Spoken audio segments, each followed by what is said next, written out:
So today we are going to proceed with another practice for our genre of writing a selective summary. Before proceeding, let me give you a very quick recap. The specific approach that we are supposed to follow while attempting this question is a four-step approach. Number one, read the question and understand the focus, what the question is asking you to summarize. Number two, read the text, highlight the information which are matching with the focus of the question. Number three, align and organize the information, see the specific credibility, the all the specific information that you have taken out, are they really fulfilling the criteria which is being the main focus of the question or not. The fourth and the last step, to proceed with writing down the summary. So in continuation to it, we have another text B. Why text B? Why not text A? Because text B is a particular terminology which is going to appear in our inserts as well. The text A that we are going to receive would be in the specific reference to the reading comprehension part, and the text B would be for writing the summary. Okay, so here is the passage with a headline: The Hyperloop High Speed Transport System. This online article, written in 2021, gives the writer's opinion of a proposed new transportation system. Okay, and the question says that according to the text, what might the supporters of Hyperloop consider to be its advantages and appeal? Right? So that means that the text is going to tell you few specific information about a particular terminology of Hyperloop or high sport transport system, and the people who like to have these sort of vehicle, why do they prefer or like to have such sort of vehicles, or what attract them to have these sort of vehicles, would be the center of consideration of the text. Now let's start reading the text. I presume you have all heard of the Hyperloop concept, a supposedly less polluting transport service carrying passengers inside giant low pressure tubes in conveys of a small parts in at insane speed. The train, powered by powered along by magnets, floats on the air cushions. No? Well, don't worry. You can't forget it. It's never going to happen. Having read all the publicly available documents promoting this cost effectiveness to run, it's quite clear that there is a huge gap between the exciting theory of this futuristic transportation and its actually existing, sorry. Too many unknowns need to be discovered gradually at great expense before the technology can be applied to the design of a reliable transportation mode. The science behind Hyperloop appears sound enough, but we know that in reality things can go wrong. Multiple things could go wrong with Hyperloop below or even may above ground, since they can climb and simply go straight over the obstacle apparently. A big question is the air cushion, whose flow could be stopped by any sort of disturbance external to the tube. For example, oil pipelines fail, and it sure isn't the oil inside that's breaking them.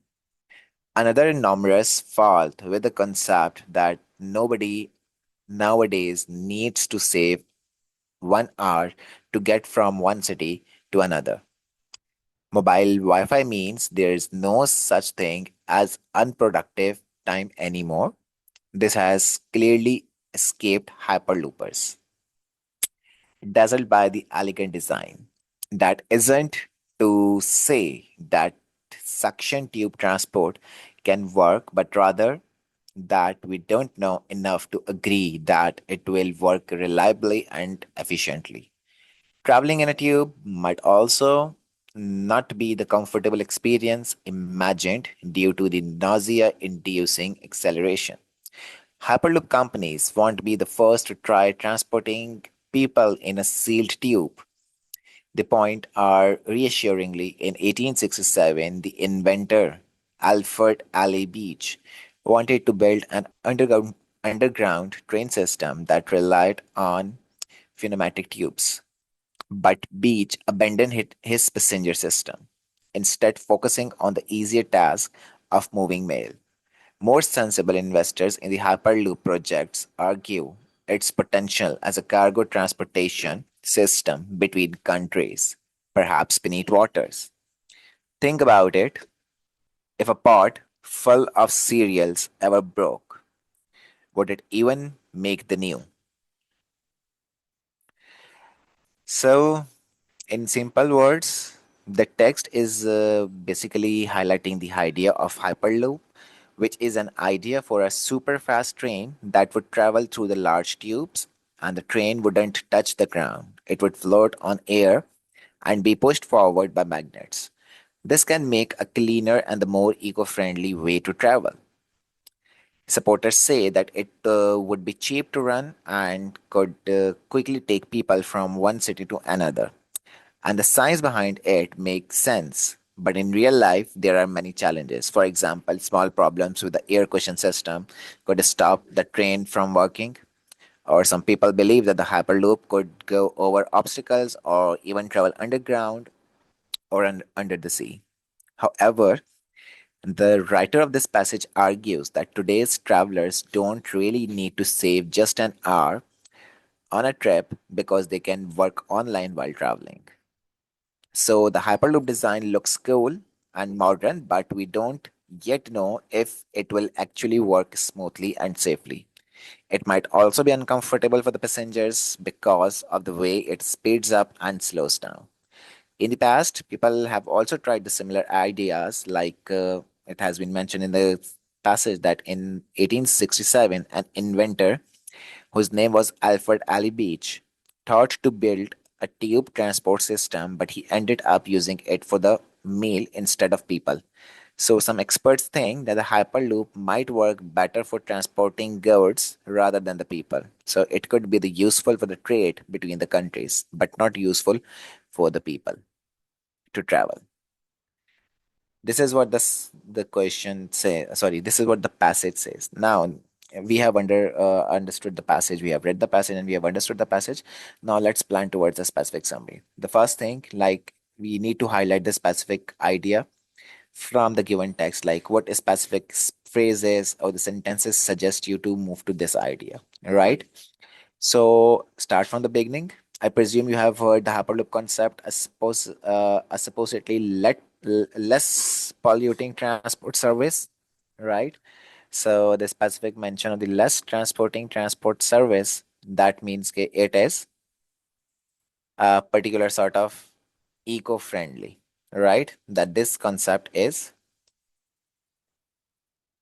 eco-friendly. Okay, eco-friendly means of travel, right?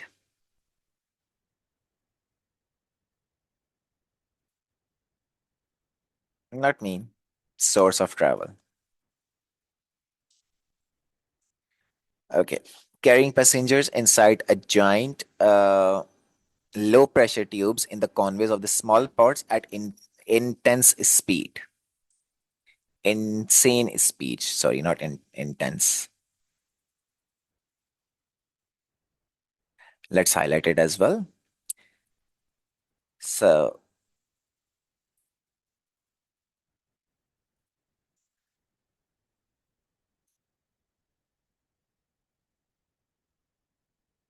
insane speed. Moving on to the train powered by along the magnets, floats on the air cushions. No. So that means that this that this train is not going to consume any sort of uh, fuel, right? It's going to be powered by the magnets. So this is an innovation. If the fuel is not going to be used, so that means it would be cheaper to run, right?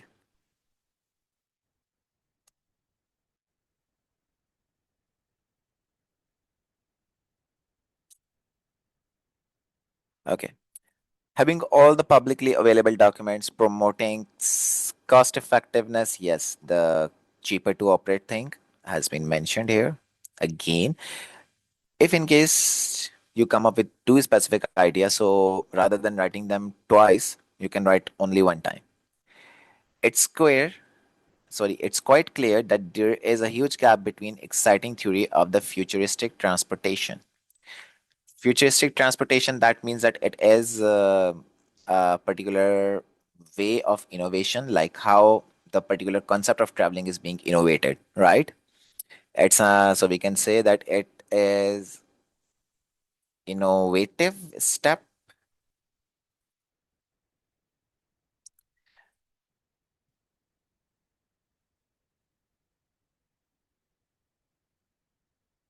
not speed step.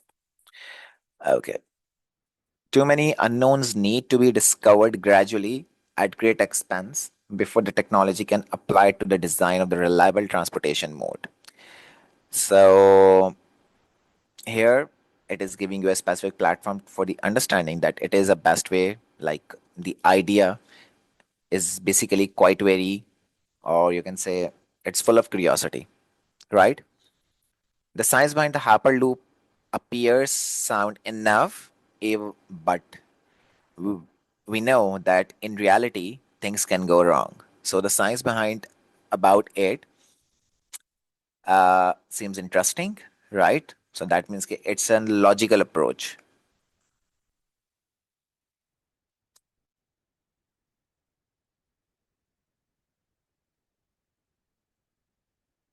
Logical approach to adapt, right? They can climb and simply go straight. They can climb.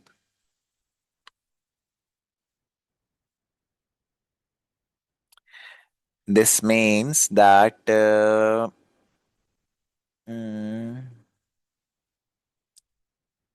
they can travel to any specific mode of communication, or not communication. Communication is basically comes under the verbal, but here we are talking about the physical way. So we should not use the word communication here. Uh, they can climb, simply go straight over the obstacle, apparently. So that means that they can travel, or they can. This idea is a good approach that can work in any sort of ground, regardless the matter if you are developing this particular train in the high mountains or beneath the earth in the form of tunnels. So this idea would be effective, right? So we can say that it's an effective approach. Effective, effective would not be a good word. So we can say, let's say it doable.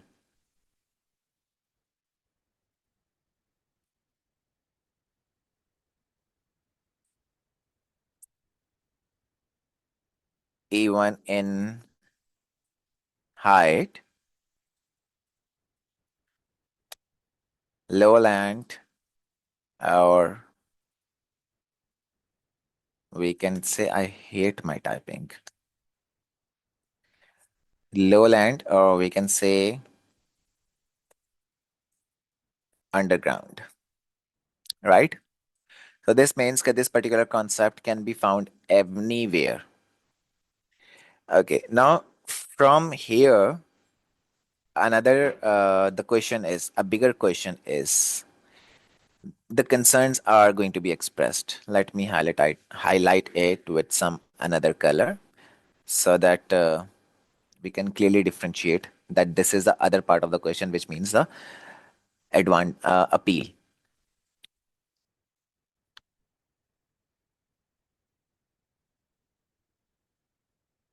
So all the advantages that I have worked, I have highlighted by using yellow color, and all the specific sorts of appeal or the attraction I'm going to highlight by using this blue color, right? So let's see what are the specific concerns that the people have when they travel towards to it, right? If we look the question closely, so basically advantages are the specific sort of things which appeal you to do that thing. So that means if you go on with a similar idea, so yeah, that would be acceptable. Okay. Air cushion whose flow can be stopped by the sort of the disturbance and the external to the tube. For example, oil pipeline fails, it cures isn't the oil inside that's breaking down.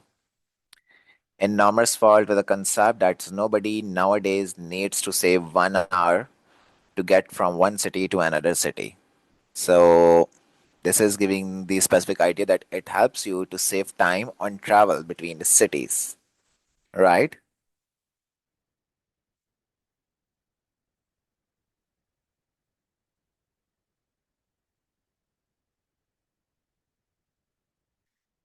Okay, save time can be an advantage, but it is more to appeal because if we talk about our particular corporate sector, so where the people are usually busy from 9 to 5 job, so they hardly bother to travel through the specific distances by using long means of transportation. So they want to shortenize it. So that means if this phenomena is going to be applicable, so that means it is as it provides a particular platform that it saves the specific time, so yet it can attract the particular crowd from the specific corporate world. Another thing which is mentioned right over here is the about elegant design, right?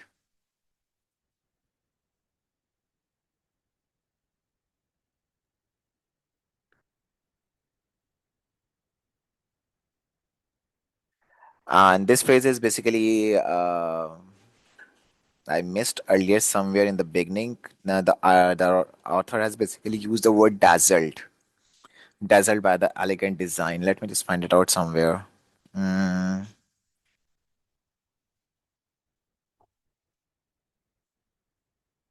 yeah, it's right here. Then the next particular idea that comes to our mind or that can be explicitly taken out from the text is the comfortable way they travel. The and what makes us to think is that they have used a particular phenomena of having air cushion. So that means K traveling in the tube might also not be comfortable experience imagined due to the nausea indicating acceleration. But this phrase is closer to the disadvantage, right? So we should not do it. We are not going to pick it up. Then it is a modern form of technology. So that means it's an innovation. And about the innovation, we have already talked about, right? Innovative step. And then mm, easier to move mail. Investors Hyperloop projects argue that its potential cargo transportation system between the cities. Yes, here it talks about the particular potential of an investment. Like it helps you to boost the trade, right? If we are going to come up with a specific usage of the phenomena, so that means in this way, not only the particular means of transportation for the people is going to be effective or comfortable, but also it will give a good outcome in the terms of trade. Okay, so far we have taken out these ideas. So let's proceed writing down a summary. When it comes towards writing the summary, so first and the foremost thing is that you have to make sure that your summary is well written and well organized, right?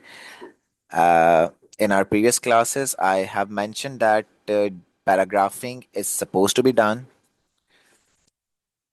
and if in case you feel yourself that you are weak to provide any sort of connective, or you are afraid that the specific connectives that you are going to use here in your summary may be misused or they're going to change the meaning, so you can go with the specific phenomena or the structure of the paragraphing, right? So as the question says that advantages and the appeal, so apparently if you look at the question for the very first time, so you can clearly predict that you can come up with two specific paragraph. But after a close analysis of the whole entire passage and the whole entire question, thing is quite understandable. Like advantages and the appeals are the same specific thing. Why? If a particular thing is having some sort of advantage, so that means that you are attracted to it. And if you are attracted to buy it or use it, so that means it's an appealing, right? So let me proceed with writing down the summary. So I can start in a way that the Hyperloop is a fast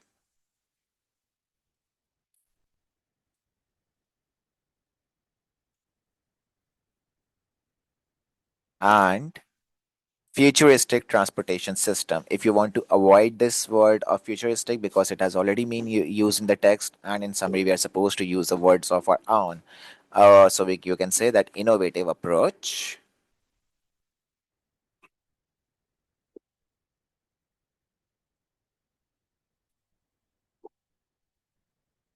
right? So, innovative approach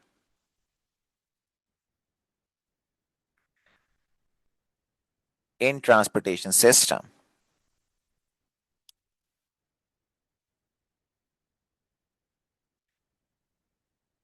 In transport system.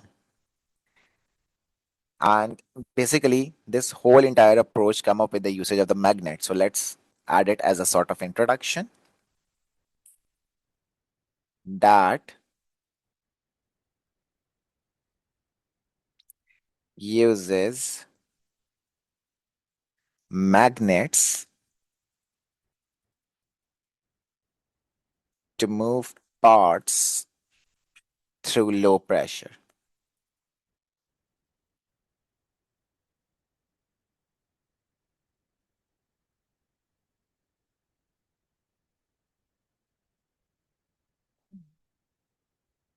It actually became difficult by holding the mic and typing together. So that's why a lot of mistakes are occurring. Uh, yeah, so what I was writing, moving to move parts through low uh, pressure tubes. Making, let's connect our first idea. That means it's the eco-friendly. So let's connect it with the introduction. Making it greener alternative, right? So what I have done, just done that I introduced my topic about the summary. And then, along with the specific introduction, I have added my first point, which was the eco-friendly. So I basically talked about that what specific phenomena it is and how it is going to be operate. And then, with the reference to its operation, I expressed a connection with my first bullet point or the note that I took out that this phenomena is eco-friendly. That's why it's appealing, right? So, but we make sure we don't need to mention that due to this is appealing, due to this advantage, this thing's quite approaching or quite overwhelming. Just make your tone formal and passive to express whatever has been asked in the question, right? Then the next is insane speed and cost effective. So I'm going to use cheaper to operate first. It is said to be cost effective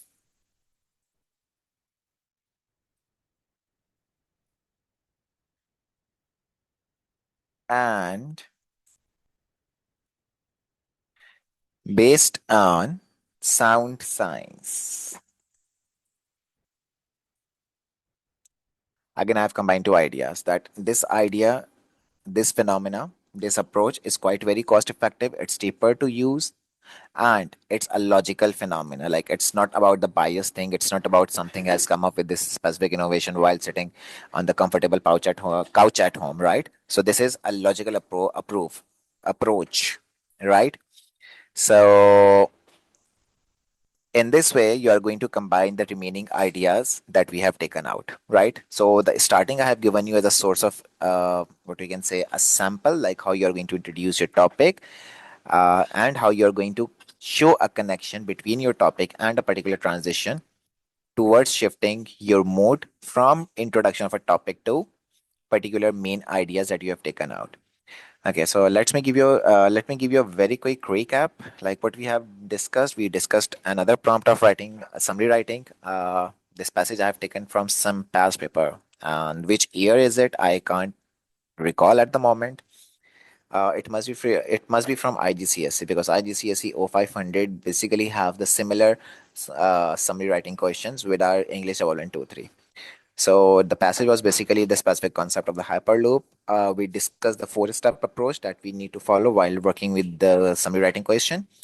We read the question, we concluded the specific focus of the question, and then we read and take out the specific information. And here is a sample summary along with the specific introduction. We have to provide the introduction, So how we are going to provide the introduction, that's why I have composed a specific sample here.